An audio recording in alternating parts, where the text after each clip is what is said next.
sunnah dalam bertakbir. Di antaranya dianjurkan mengeraskan suara bagi kaum laki-laki, perempuan tidak. Dan pada dasarnya, sebagaimana telah kita pahami, zikir itu dipelankan.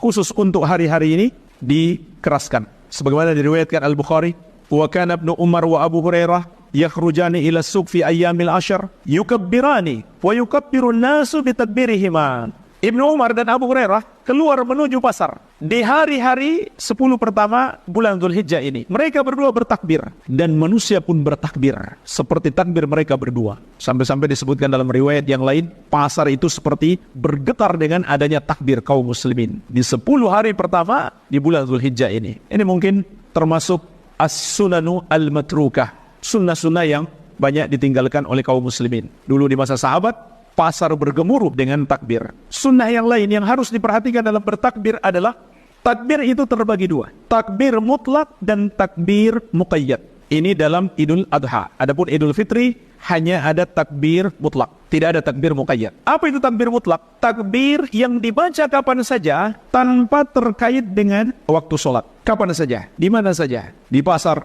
di rumah, di kendaraan, di masjid, dan lain-lain.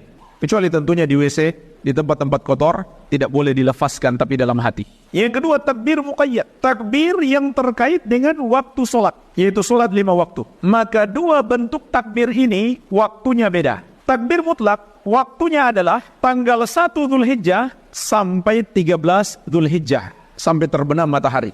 Adapun takbir muqayyad, takbir yang kita lakukan setelah sholat, waktunya adalah dimulai ba'da subuh hari Arafah, tanggal 9 Dzulhijjah. Terus kita lakukan setiap habis sholat sampai ba'da asar 13 Dzulhijjah. Setiap habis sholat kita bertakbir. Adapun Idul Fitri tidak ada habis sholat. Takbirnya mutlak, kapan dan di mana saja. Tidak ada pengkhususan habis sholat. Dan waktunya pun lebih singkat. Mulainya sejak terbenam matahari terakhir Ramadan sampai mulai sholat Idul Fitri. Jadi itu pembagian waktunya, mutlak dan muqayyad. Begitu pula ini disunahkan bagi selain jamaah haji.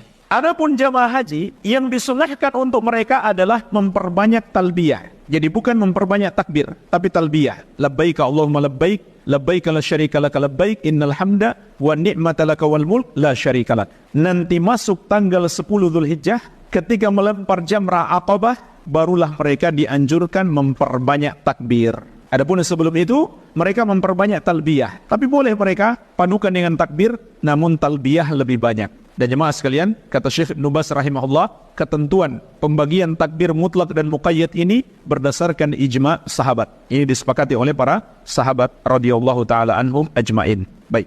Kemudian jemaah sekalian, di sini ada beberapa kesalahan yang perlu kita ingatkan. Termasuk mengada-ada dalam agama, tidak dicontohkan oleh Nabi SAW bertakbir secara berjamaah. Misalkan dipimpin oleh seorang, lalu diikuti oleh jamaah, atau dengan membentuk sebuah kor, satu suara. Maka ini tidak dicontohkan oleh Rasulullah SAW.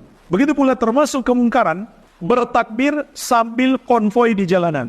Ini tidak ada contoh dari Nabi SAW dan juga sangat mengganggu orang, bikin macet jalan.